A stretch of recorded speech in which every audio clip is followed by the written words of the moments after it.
नमस्कार, स्वागत है आपका सुनो कहानी में। आप सुन रहे हैं आचार्य चतुर्सेन जी के द्वारा लिखित उपन्यास वैशाली की नगर वधू। कहानी के पिछले भाग में हमने सुना कि वाराणसी के कुलपुत्र यश ने बुद्ध से दीक्षा ली, जिसके बाद यश के 4 मित्रों ने भी दीक्षा ली।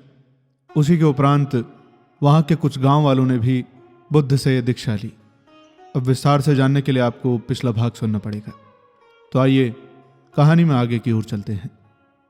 भाग 7, वैशाली का स्वर्ग। वैशाली का सप्तभूमि प्रासाद उस युग के नंदन वन से होड़ लगाता था। वहां की संपदा, संपन्नता, विभूति और सजावट देखकर सम्राटों को ईर्ष्या होती थी।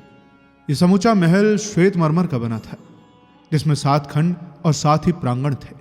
उसके सबसे ऊंची अट्टालिका पर लगे स्वर्ण कंगूर प्रभात की सुनहली धूप में चमकते हुए दूर तक बड़ी भारी शोभा विस्तार करते थे। यह प्रासाद बहुत विशाल था। उसके सभी द्वार तोरणों पर प्रत्येक सायंकाल को जूही, चंपा, चंपक, मालती और शतदल की मालाएं मोहक ढंग से टांगी जाती थी। ये मालाएं दूर दूर के देशों के अधिपतियों और सेठी कुबेरों की ओर से भेंट स्वरूप भेजी जाती थी। अलिंदों और प्रकोष्ठों में शुक, सारिका, मयूर, हंस, करंड, सारस, लाव, लित्तिर के निवास थे। ये सब पक्षी वगैरह के नाम हैं। प्रथम प्रांगण में विशाल मैदान था, जहां संध्या होने से पूर्व सुगंधित जल छिड़क दिया जाता था, जो संध्या होते ही नागरिकों, सेठी पुत्रों और सामंत पुत्रों के विविध वाहन रथ, हाथी, शिविका, पालिका, सुखपाल आदि से खचाखच भर जाता था। दूसरे प्रकोष्ठ में अम्बपाली की सेना, गज, अश्व, रथ, मेघ, गौ, पशु आदि का स्थान था। यहाँ भिन्न भिन्न देशों के अद्भुत और लोकोत्तर पशुओं का संग्रह था, जिन्हें अम्बपाली की कृपा दृष्टि पाने के लिए अंग, बंग, कलिंग, चंपा, ताम्रलिप्त और राजगृह के सम्राट, महाराज एवं सेठीजन उपहार रूप से भेजते थे। तीसरे प्रांगण में सुनार, जड़िए, जौहरी, मूर्तिकार और अन्य कलाकार अपना अपना कार्य करते थे। उनकी प्रचुर कला और मनोहर कारीगरी से देवी अम्बपाली का वो अप्रतिम आवास और उसका दिव्य रूप शत सहस्त्र गुण दैदीप्यमान हो जाता था। चौथे प्रांगण में अन्न, वस्त्र, खाद्य, मेवा, फल और मिष्ठान का भंडार था। देश देश के फलों और पकवानों का वहां पाक होता था। बड़े बड़े विद्वान, अनुभवी वैद्यराज अनेक प्रकार के अर्क, आसव, मद्य और पौष्टिक पदार्थ बनाते रहते थे, और उसकी सुगंध से यह प्रकोष्ठ सुगंधित रहता था। यहाँ भांति भांति के इत्र, गंध, सार और अंगराग भी तैयार कराए जाते थे। 5वें कोष्ठ में अम्बपाली का धन, रत्नकोश, बहीवट और प्रबंध व्यवस्था का खाता था, जहाँ बूढ़े कर्णिक, दंडधर, कंचुकी और वाहक तत्परता से इधर उधर घूमते, हिसाब लिखते, लेन देन करते और फिर स्वर्ण गणना करते थे। छठे प्रांगण के विशाल सुसज्जित प्रकोष्ठ में देवी अम्बपाली अपनी चेटिकाओं और दासियों को लेकर नागरिकों की अभ्यर्थना करती, उनका मनोरंजन करती थी, और वहीं द्यूत, पान, नृत्य और गान होता था। अर्धरात्रि तक वो गंधर्व नगरी जैसे भूतल पर सर्वापेक्षा जागृत रहती थी। 7वें अलिंद में देवी अम्बपाली स्वयं निवास करती थी। वहां किसी भी आगंतुक को प्रवेश करने का अधिकार न था। इस अलिंद की दीवारों और स्फटिक स्तंभों पर रत्न खचित किए गए थे, तथा छत पर स्वर्ण का बारीक रंगीन काम किया गया था। बड़े बड़े सम्राट इस अलिंद की शोभा एक बार देखने को लालायित रहते थे, पर वहां किसी का पहुंचना संभव नहीं था। दिए जल चुके थे। सप्तभूमि प्रासाद का सिंह द्वार उन्मुक्त था। भीतर बाहर सर्वत्र सुगंधित सहस्त्र दीप गुच्छ जल रहे थे।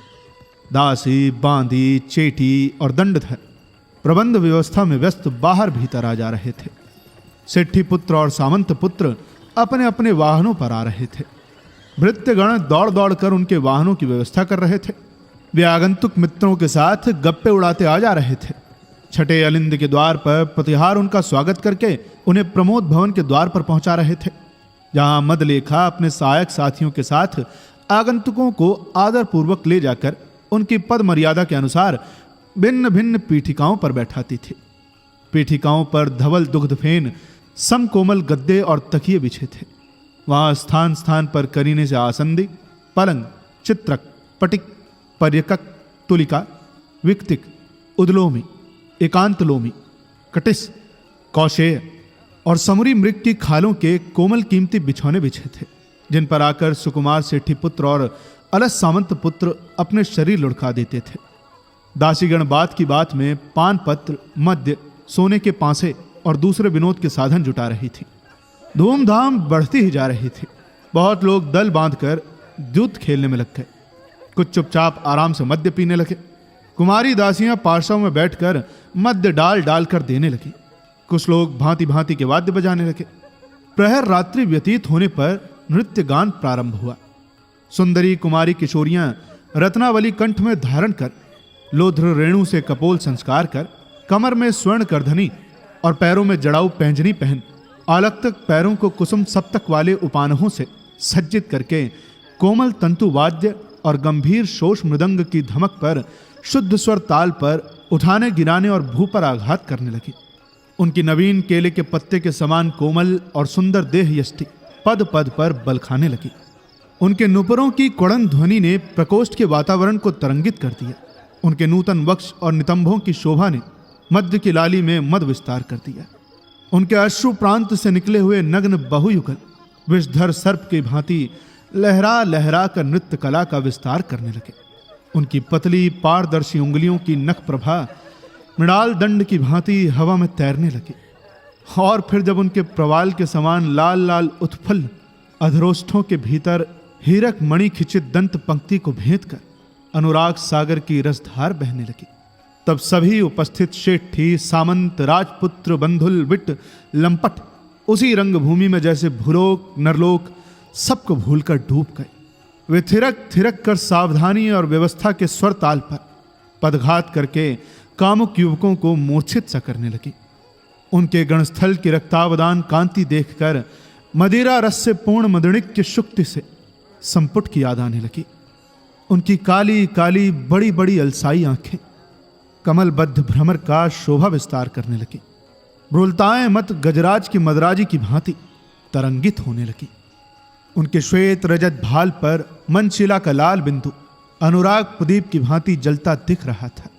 उनके माणिक्य कुंडलों में गणस्थल पर लगे पांडुलोध रेणु उड़ उड़ कर लगने लगे। मणि की लाल किरणों से प्रतिबिंबित हुए उनके केशपाल संध्या मेगाडंबर की शोभा विस्तार करने लगे। इस प्रकार एक अतर्कित अकल्पित मदधारा लोचन जगत हठात विह्वल करने लगी।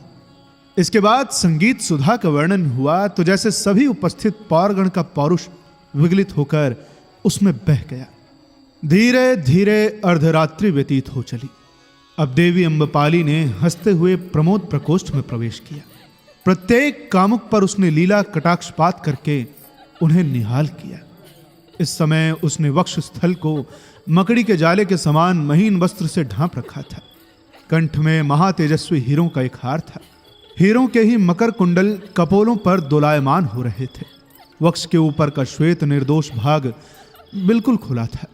कटी प्रदेश के नीचे का भाग स्वर्ण मंडित रत्न खचित पाटंबर से ढांपा गया था, परंतु उसके नीचे गुल्फ और अरुण चरणों की शोभा पृथक विकीर्ण हो रही थी। उसकी अनिंद्य सुंदर देह यष्टि, तेजपूर्ण दृष्टि, मोहक मंद मुस्कान, मराल किसी गति, सिंघनी किसी उठान, सब कुछ अलौकिक थी। उस प्रमोद कानन में मुस्कान बिखेरती हुई नागरिकों को मंद मुस्कान से निहाल करती हुई धीरे धीरे वो एक अति सुसज्जित स्वर्ण पीठ की ओर बढ़ी। वहां 3 युवक सामंत पुत्र उपधानों के सहारे पड़े मद्यपान कर रहे थे।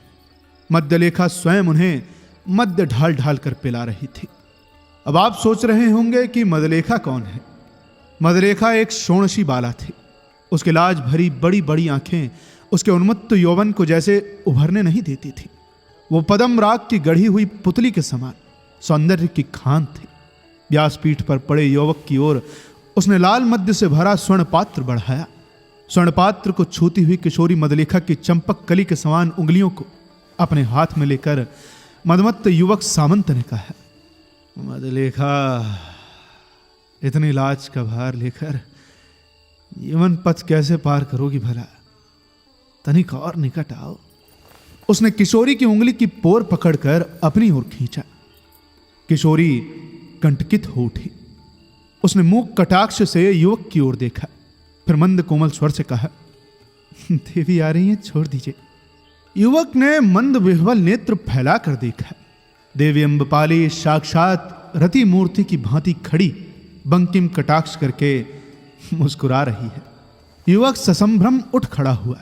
उसने कहा, अब इतनी देर बाद यहां सुधा वर्षण हुआ तो? देवी ने कुटिल भ्रुमंग करके कहा, किंतु तुम्हारा सौदा पटा नहीं क्या युवराज? कैसा सौदा? युवक ने आश्चर्य मुद्रा से कहा। अम्बपाली ने मदलेखा को संकेत किया और वो भीतर चली गई। अम्बपाली ने पीठिका पर बैठते हुए कहा, मदलेखा से कुछ व्यापार चल रहा था ना? युवराज ने झेंपते हुए कहा, अरे नहीं, देवी को निश्चय भ्रम हुआ। भ्रम कुछ नहीं। उसने एक मंद हास्य करके कहा, मेरे ये दोनों मित्र इस सौदे के साक्षी हैं। मित्र जयराज और सूर्यमल, क्या कह सकते हो कि युवराज स्वर्णसेन कुछ सौदा नहीं पटा रहे थे? जयराज ने हंसकर कहा, देवी प्रसन्न हो, लेकिन जब तक कोई सौदा हो नहीं जाता तब तक तो वो सौदा नहीं कहला सकता ना। अम्बपाली खिलखिलाकर हंस पड़ी। उसने 3 पात्र मध्य से भरकर अपने हाथ से तीनों मित्रों को अर्पित किए और कहा, मेरे सर्वश्रेष्ठ तीनों मित्रों के स्वास्थ्य मंगल कामना से ये तीनों पात्र परिपूर्ण हैं। फिर उसने युवराज स्वर्णसेन की ओर निकट खिसक कर कहा, युवराज, क्या मैं तुम्हारा कुछ प्रिय कर सकती हूं क्या? युवराज ने त्रिषित नेत्रों से उसे देखते हुए कहा, कर सकती हो, लेकिन केवल इन प्राणों को, इस खंडित हृदय को अपने निकट ले जाकर। अम्बपाली ने मुस्कुराकर कहा, युवराज का ये प्रणय निवेदन विचारणीय है, मेरे प्रति भी और मदलेखा के प्रति भी। वो उठ खड़ी हुई। उसने हंसकर तीनों युवकों का हाथ पकड़कर कहा, युवराज स्वर्णसेन, जयराज और मित्र सूर्यमल, अब जाओ, तुम्हारी रात्रि सुख निद्रा और सुख स्वप्नों की हो। जाओ। वो आनंद बिखेरती हुई किसी को मुस्कुराकर, किसी की ओर मृदु दृष्टिपात करती हुई, तो किसी से एकाध बात करती हुई भीतरी अलिंद की ओर चली गई। तीनों मित्र अतृप्त से खड़े रह गए। धीरे धीरे सब लोग कक्ष से बाहर निकलने लगे और कुछ ही देर में कक्ष शून्य हो गया। खाली मध्यपात्र, अस्त व्यस्त उपधान, दलित कुसुम गंध और बिखरे हुए पासे यहां वहां पड़े रह गए थे। चेटियां व्यवस्था में व्यस्त थीं और दंडधर सावधानी से दीप गुच्छों को बुझा रहे थे। वहीं तीनों मित्र शून्य हृदय में कसक लेकर बाहर आए। दूर तक उच्च सप्त भूमि प्रसाद के 7वें अलिंद के गवाक्षों में से रंगीन प्रकाश छन छन कर राजपथ पर यत्र तत्र आलोक बिखेर रहा था। राजगृह। अति रमणीय हरित वसना पर्वत स्थली को पहाड़ी नदी सदा नीरा अर्धचंद्राकार काट रही थी। उसी के बाएं तट पर अवस्थित शैल पर कुशल शिल्पियों ने मगध साम्राज्य की राजधानी राजगृह का निर्माण किया था। दूर तक इस मनोरम सुंदर नगरी को हरी भरी पर्वत श्रृंखला ने ढांप रखा था। उत्तर और पूर्व की ओर दुर्लभ पर्वत श्रेणियां थी जो दक्षिण की ओर दूर तक फैली थी। पश्चिम की ओर मीलों तक बड़े बड़े पत्थरों की मोटी अजय दीवार बनाई गई थी। पर्वत का जलवायु स्वास्थ्यकर था और वहां स्थान स्थान पर गर्म जल के स्रोत थे। बहुत सी पर्वत कंदराओं को काट काट कर गुफाएं बनाई गई थी, जिन्हें प्रासादों की भांति चित्रित एवं विभूषित किया गया था।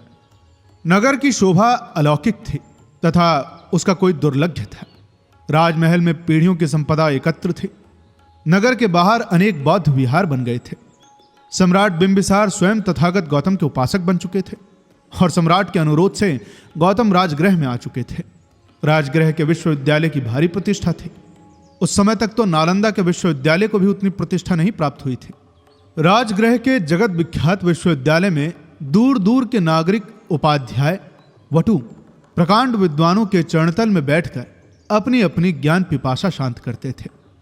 वहां सुदूर चीन के लंबी चोटी वाले, पीत मुख और छोटी आंखों वाले मंगोल, तिब्बत, भूटान के ठिगने गठीले भावुक तरुण, दीर्घ गौरव वर्ण नील नेत्र एवं स्वर्णकेशी पारसिक और यवन तरुण, सिंघल के उज्ज्वल श्याम वर्ण, चमकीली आंखों में प्रतिभा भरे स्वर्णदीप, यवद्वीप, ताम्रपर्णी, चंपा, कंबोज और ब्रह्मदेशीय तरुण वटकों के साथ बैठकर अपनी ज्ञान पिपासा मिटाते थे। कपिशा, तुषार, कूचा के पिंगल पुरुष भी वहां थे। उन दिनों मगध साम्राज्य का केंद्र राजगृह विश्व की तत्कालीन जातियों का संगम हो रहा था। कौशल के अधिपति प्रसेनजित ने मगध सम्राट बिंबिसार को अपनी बहन कौशल देवी ब्याही थी और उसके दहेज में काशी का राज्य दे दिया था। इस समय काशी पर बिंबिसार के अधीन ब्रह्मदत्त शासन करता था। बिंबिसार की दूसरी राजमहिषी विदेह कुमारी कुकीना थी।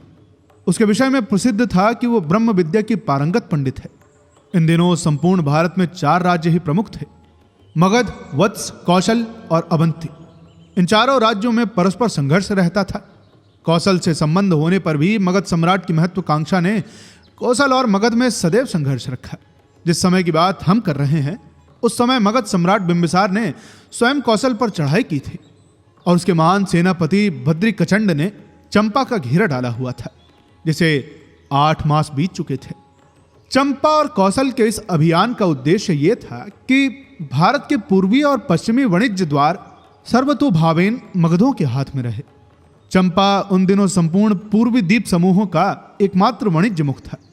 इसी समय मगधराज की राजधानी राजगृह में प्रसिद्ध मगध अमात्य वर्षकार, जिनकी बुद्धि कौशल की उपमा बृहस्पति और शुक्राचार्य से ही दी जा सकती थी, बैठे बैठे शासन चक्र चला रहे थे। आर्यों के बोए वर्ण संकरत्व के विश्व वृक्ष का पहला फल मगध साम्राज्य था, जिसने असुर वंशियों के रक्त संबंध स्थापित करके शीघ्र ही भारत भूमि के आर्य राजवंशों को हतप्रभ कर दिया था। ब्राह्मणों और क्षत्रियों ने इतर जाति की युवतियों को अपने उपभोग में लेकर उनकी संतानों को अपने कुलगोत्र एवं संपत्ति से च्युत करके उनकी जो नवीन संकर जाति बना दी थी, इनमें 3 प्रधान थे, जिनमें मागध प्रमुख थे। इन्हीं मागधों ने राजगृह की राजधानी बसाई। मागध सम्राट जरासंध ने महाभारत काल में अपने दामाद कंस का वध हुआ सुनकर 20 अक्षौहिणी सैन्य लेकर मथुरा पर 18 बार चढ़ाई की थी। इस चढ़ाई में उसकी कमान के नीचे कारुण के राजा दंतवक्र, चैदी के शिशुपाल, कलिंगपति शाल्व, पुंड्र के महाराज पौणवर्धन, कैशिक के क्रवि, संकृति तथा भीष्मक, रुक्मी, वेणुदार, शुत्सु, क्राथ, अंशुमान, अंग, बंग, कौशल, काशी, दशाह और सह के राजगण एकत्र हुए थे। विदेहपति मद्रपति, त्रिगर्तराज, दरद, यवन, भगदत्त, सौवीर का शैव्य, गंधार का सुबल, पांड, नग्नजित, कश्मीर का गौनर्द, हस्तिनापुर का दुर्योधन, बलख का चेकितान तथा प्रतापी काल्य यवन आदि भरत खंड के कितने ही नरपति उसके अधीन लड़े थे। इनमें भगदत्त और काल्यवन महाप्रतापी राजा थे। भगदत्त का हाथी ऐरावत के कुल का था और उसकी सेना में चीन और तातार के असंख्य हुण थे। कलिंगपति शाल्व के पास आकाशचारी विमान था। जरासंध ने उसे दूत बनाकर काल्यवन के पास युद्ध में निमंत्रण देने भेजा था। जरासंध के इस दूत का काल्यवन ने मंत्रियों सहित आगे आकर सत्कार किया था और जरासंध के विषय में ये शब्द कहे थे कि जन महाराज जरासंध की कृपा से हम राजा भयहीन हैं, उनकी हमारे लिए क्या आज्ञा है। ऐसा ही जरासंध का प्रताप था, जिसके भय से यादवों को लेकर श्री कृष्ण 18 वर्ष तक इधर उधर भटकते फिरे और अंत में ब्रजभूमि त्याग द्वारका में उन्हें शरण लेनी पड़ी। महाभारत से प्रथम भीम ने द्वंद्व में जरासंध को कौशल से मारा। उसके बाद निरंतर इस साम्राज्य पर अनेक संकर वंश के राजा बैठते रहे। हम जिस समय का यह वर्णन कर रहे हैं उस समय मगध साम्राज्य के अधिपति शिशुनाग वंशी सम्राट का शासन था। सम्राट बिंबिसार की आयु 50 वर्ष की थी। उनका रंग उज्ज्वल गौर वर्ण था, आंखें बड़ी बड़ी और काली थी, कद लंबा था, व्यक्तित्व प्रभावशाली था, परंतु उनके चित्त में दृढ़ता न थी। स्वभाव कोमल और हठी था। फिर भी वे एक विचारशील और वीर पुरुष थे और उन्होंने अपने साम्राज्य को समृद्ध किया था। इस समय मगध साम्राज्य में 80,000 गांव लगते थे और राजगृह एशिया के प्रसिद्ध 6 महासमृद्ध नगरों में से एक था। यह साम्राज्य विंध्याचल, गंगा, चंपा और सोन नदियों के बीच फैला हुआ था, जो कि 300 योजन के विस्तृत भूखंड की माप का था। इस साम्राज्य के अंतर्गत 18 करोड़ जनपद थे। अब कहानी में आगे क्या होता है ये जानने के लिए आपको इंतजार करना पड़ेगा इसके अगले भाग का। जल्द ही मिलेंगे इसके अगले भाग के साथ। तब तक के लिए सुनते रहिए सुनो कहानी की अन्य कहानियां और अपना ख्याल रखिए। धन्यवाद।